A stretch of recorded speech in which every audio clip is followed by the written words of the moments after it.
20 Jan 2022 Cor litúrgica, vermelho. Segunda semana comum São Sebastião. Quinta-feira. Primeira leitura, 1 SM 18,6, 19, 1, 7. Leitura do primeiro livro de Samuel. 18,6 Naqueles dias, quando Davi voltou, depois de ter matado o filisteu, as mulheres de todas as cidades de Israel saíram ao encontro do rei Saul, dançando e cantando alegremente ao som de tamborins e címbalos. 7. Enquanto dançavam, diziam em coro: Saul matou 1000, mas Davi matou 10.000. 8. Saul ficou muito encolerizado com isto e não gostou nada da canção, dizendo: a Davi deram 10.000, e a mim somente 1.000. Que lhe falta ainda, senão a realeza? 9. A partir daquele dia, não olhou mais para Davi com bons olhos. 19,1 Saul falou a Jonatas, seu filho, e a todos os seus servos sobre sua intenção de matar Davi. Mas Jonatas, filho de Saul, amava profundamente Davi. 2. E preveniu a respeito disso, dizendo: Saul, meu pai, procura matar-te, portanto, toma cuidado amanhã de manhã, e fica oculto em um esconderijo. 3. Eu mesmo sairei em companhia de meu pai, no campo, onde estiveres, e lhe falarei de ti, para ver o que ele diz, e depois te avisarei de tudo o que eu souber. 4. Então Jonatas falou bem de Davi a Saul, seu pai, e acrescentou: não faças mal algum ao teu servo Davi, porque ele nunca te ofendeu. Ao contrário, o que ele tem feito foi muito proveitoso para ti. 5. Arriscou a sua vida, matando o filisteu, e o Senhor deu uma grande vitória a todo Israel. Tu mesmo foste testemunha e te alegraste. Porque, então, pecarias, derramando sangue inocente e mandando matar Davi sem motivo? 6. Saul, ouvindo isto, e aplacado com as razões de Jonatas, jurou: pela vida do Senhor, ele não será morto. 7. Então Jonatas chamou Davi e contou-lhe tudo isto. Levou-o em seguida a Saul, para que ele retomasse o seu lugar,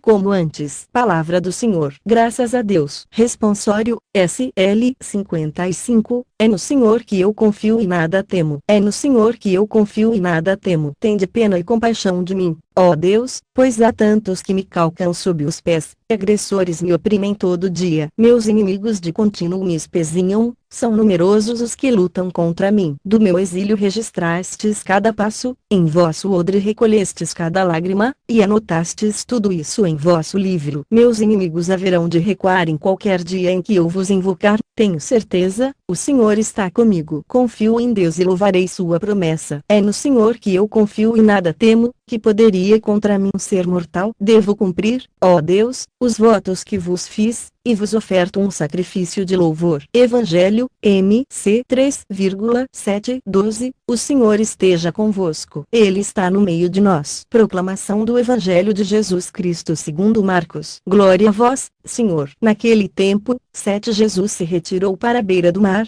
junto com seus discípulos. Muita gente da Galileia o seguia. 8 E também muita gente da Judeia, de Jerusalém, da Idumeia, do outro lado do Jordão, dos territórios de Tiro e Sidônia, foi até Jesus, porque tinham ouvido falar de tudo o que ele fazia. 9 Então Jesus pediu aos discípulos que lhe providenciassem uma barca, por causa da multidão, para que não o comprimisse. 10 Com efeito, Jesus tinha curado muitas pessoas, e todos os que sofriam de algum mal jogavam-se sobre ele para tocá-lo. 11 Vendo Jesus, os espíritos maus caíam a seus pés, gritando: Tu és o Filho de Deus. 12 Mas Jesus ordenava severamente para não dizerem quem ele era. Palavra da salvação. Glória a vós, Senhor. Homilia diária. Esteja ao lado de Jesus, decida-se por ele. 20 de janeiro Quando uma porta se fecha, tantas outras se abrem. Quando decidem que vão matar Jesus, porque, no episódio anterior a esse evangelho, os herodianos, os fariseus decidem matar Jesus. Após aquela cura do homem da mão seca, que nós já meditamos aqui, tantas pessoas começam a irem até Jesus para tocá-lo, ouvi-lo, para experimentarem a força da sua palavra. Quando tudo parece perdido, tudo se faz novo. Momentos de crise podem se transformar em chance de crescimento, e foi assim na vida do Filho de Deus. O texto de hoje começa dizendo que Jesus se retirou. A palavra grega usada é anachorel, que significa ir embora, e da que se deriva a palavra anacoreta, que significa aqueles monges que estão distantes, no deserto. Jesus sai daquela vida pública, da sinagoga, do templo, das festas, mas esse isolamento não tem nada a ver com solidão, pois ele não sofre de solidão. O texto diz que ele se afasta com os seus discípulos. Todos nós temos necessidade de estar com aqueles que dividem conosco um projeto, uma meta, um modo de viver, uma escolha de vida, uma vocação. Sobretudo, em tempos difíceis de pandemia, encontrarmos com aqueles que são queridos ao nosso coração, como faz bem para a mente, para as emoções, para os nossos afetos e até fisicamente. As pessoas ouviam o que Jesus fazia e o que ele fazia. Somente o bem da decisão de matar Jesus. Nasce uma pequena comunidade, Jesus e os seus discípulos, de uma aparente derrota, nasce um projeto novo. Como nós precisamos desse olhar de fé. Como seriam mais leves as nossas batalhas ou até mesmo alguns fracassos da nossa vida, se nós enxergássemos que, por trás de tudo isso, podem surgir coisas novas, um olhar de esperança. Gosto muito de dizer, após a confissão dos meus penitentes, a seguinte frase: Deus faz nova todas as coisas, porque é isto que acontece, após uma experiência de pecado, Deus faz nova todas as coisas. É justamente para lembrar os meus penitentes que aquela aparente situação de pecado pode transformar-se em uma belíssima ocasião de conversão e mudança de vida. As pessoas ouviam o que Jesus fazia e o que ele fazia, somente o bem. Ele vivia praticando o bem, por isso, ele incomodou tanta gente. O mal não nos incomoda enquanto nós o praticamos. Agora, o dia em que nós rompemos com o mal, começamos a viver fazendo bem, então,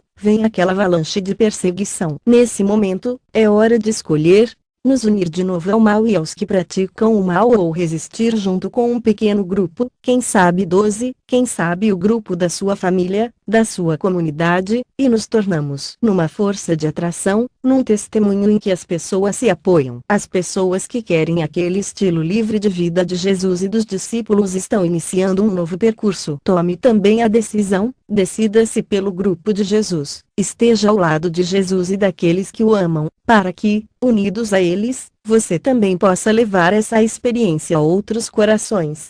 Sobre todos vós, a bênção do Deus Todo-Poderoso, Pai, Filho e Espírito Santo. Amém. Padre Donizete Ferreira, sacerdote da comunidade Canção Nova. São Sebastião, o santo de hoje, nasceu em Narbonne. Os pais eram oriundos de Milão, na Itália, do século III. São Sebastião, desde cedo, foi muito generoso e dado ao serviço. Recebeu a graça do santo batismo e zelou por ele em relação à sua vida e à dos irmãos. Ao entrar para o serviço no Império, como soldado, tinha muita saúde no físico, na mente, principalmente, na alma. Não demorou muito, tornou-se o primeiro capitão da guarda do Império. Esse grande homem de Deus ficou conhecido por muitos cristãos, pois, sem que as autoridades soubessem nesse tempo, no Império de Diocleciano, a igreja e os cristãos eram duramente perseguidos, porque o imperador adorava os deuses, enquanto os cristãos não adoravam as coisas, mas as três pessoas da Santíssima Trindade. Esse mistério levava a consolar os cristãos que eram presos de maneira secreta, mas muito sábia, uma evangelização eficaz pelo testemunho que não podia ser explícito. São Sebastião tornou-se defensor da igreja como soldado, como capitão e também como apóstolo dos confessores, daqueles que eram presos. Também foi apóstolo dos mártires, os que confessavam Jesus em todas as situações, renunciando à própria vida. O coração de São Sebastião tinha esse desejo, tornar-se mártir. E um apóstata denunciou-o para o império e lá estava ele, diante do imperador, que estava muito decepcionado com ele por se sentir traído. Mas esse santo deixou claro, com muita sabedoria, auxiliado pelo Espírito Santo, que o melhor que ele fazia para o império era esse serviço, denunciando o paganismo e a injustiça. São Sebastião, defensor da verdade no amor à apaixonado a Deus. O imperador, com o coração fechado, mandou prendê-lo num tronco e muitas flechadas sobre ele foram lançadas até o ponto de pensarem que estava morto. Mas uma mulher, esposa de um mártir, o conhecia, aproximou-se dele e percebeu que ele estava ainda vivo por graça. Ela cuidou das feridas dele. Ao recobrar sua saúde depois de um tempo, apresentou-se novamente para o imperador, pois queria o seu bem e o bem de todo o império. Evangelizou, testemunhou, mas, dessa vez, no ano de 288 foi duramente martirizado. São Sebastião, rogai por nós.